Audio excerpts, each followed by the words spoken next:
The streets of St. Petersburg are well known for their racing heritage, but it's not what's on the streets that's drawing race fans this weekend. For the first time ever, the International Hot Rod Association is hosting an offshore powerboat racing series, and that series just so happens to start right here in St. Petersburg, Florida. Today, a normally quiet Gainesville, Florida is alive with the sounds of nitro-burning top-fuel dragsters. These cars that are just behind me are getting ready to roar to life for the season opener of the National Hot Rod Association, the NHRA Gator Nationals. But high up in the grandstands of Lone Depot Park isn't the only place you can see these Monster Jam trucks. You can also come down onto the turf for the Monster Jam pit party, where you can get up close to the obstacles, the trucks, and even the drivers. Most race weekends have a bit of practice, some qualifying, and then finally the main event. But here at the World Center of Racing, cars have been on track, going full throttle since Wednesday. And now here on Sunday, 40 cars are going to start the Great American Race known as the Daytona 500, but who will finish on top? South Beach was taken over by fighter jets this past weekend as the annual Hyundai Air and Sea Show came to town. Plenty of jets roared over spectators, including the Homestead Air Base's very own Mako Squadron. Also making the show were the elite Air Force demo team, the Thunderbirds, made up of 6 F-16 Fighting Falcons. They showed off flying in tight formation and also made sneak passes, surprising the crowd. The Air and Sea Show will return to South Beach next year. Clear!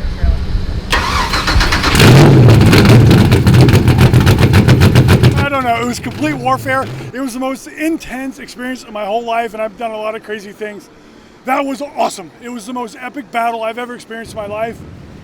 You don't know if you're going to survive the next wave to the next wave, but you're just pushing forward, crossing your fingers, taking hits all over the place. You're in a wash machine. I don't even know what to say. This is Port Canaveral. Located in Cocoa Beach, you can see rocket ships flying out of Cape Canaveral from here. But rocket ships are not the only thing flying this weekend, as over 80 offshore powerboats come here and thunder down the beach. For years, thunder on Cocoa Beach has been a staple event of the offshore powerboating scene. And being in the ocean, Cocoa Beach always sees tough conditions. It was just bang after bang, like just flying. It was pretty amazing. Coming out on the beach, we were just smoking it. So a lot of fun, and so now in these things, I don't know how high they were, but you just, whoop, you're gone, and then hopefully you don't stop. But the distance between was good, so then boom, you're down, hit another one, and then you got to hit the last turn and head her south. So that was great. Offshore racing will return to Florida with an event in Clearwater in September, and for the first time in decades, offshore powerboats will be in South Beach for the IHRA Offshore World Championships in October. Reporting for Kaplan News in Cocoa Beach, I'm Dylan Pezet.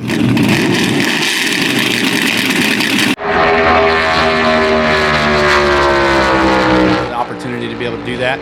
And, you know, I've come down here a lot of years, and I think I've finished in about every position possible. So it'd be nice to close out 2026 with a victory here in the Daytona 500. In most motorsports, after a qualifying session, the order is set, the fanfare is over, and the drivers can begin to look forward to race day. However, the Daytona 500 is not like most NASCAR events. Wednesday night sees a traditional qualifying, but that only sets the front row. The rest of the pack is decided through 2 races called the Daytona Duels.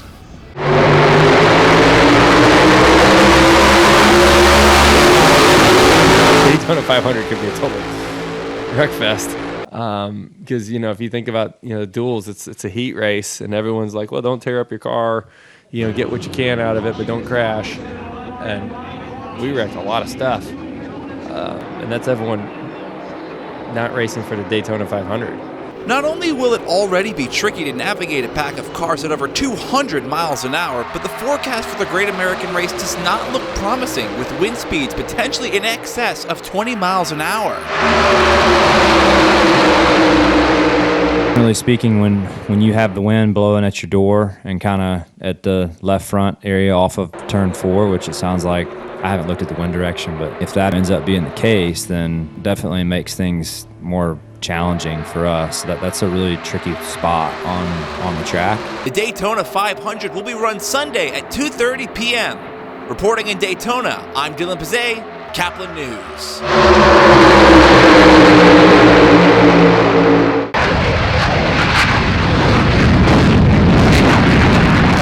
It's rumbling feeling. As soon as you see your aircraft fly and you feel the afterburner and you feel everything that's going on, it's like an experience I can't describe. You feel it in your chest, obviously you feel it in your ears, it's loud, but I mean seeing it is just so bad. Usually, there's not a ton going on at Lakeland International Airport, but this year, for America's 250th anniversary, Sun and Fun takes over all week, where you can see both modern fighter jets and historic warbirds, both in the air and on the ground, like the one right behind me.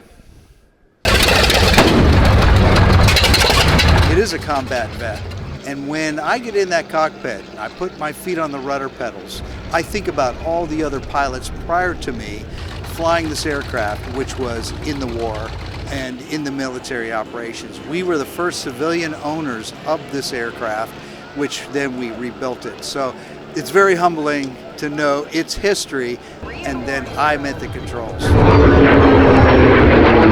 After the Korean War of the 1960s, America had moved on from piston engine-driven propeller planes and went full throttle on jet technology. This meant lots of aircraft with decorated pasts were left to rot. In the 1980s, Jim Tobel and his father Joe stumbled across this F4U Corsair left to rot in Homestead, Florida. And the rest, as they say, is history. We decided on the one that was in Homestead, Florida. It was in a lime and avocado orchard in a cement block building. And so my dad ended up buying that one, and then we trucked it back to Pittsburgh and rebuilt it. It took 10 years to rebuild it. It was challenging, but it was, a hobby. It was a passion that my dad and I had. Sun and Fun is the second largest air show in the United States and will return to Lakeland next April. I'm Dylan Pezet, Kaplan News.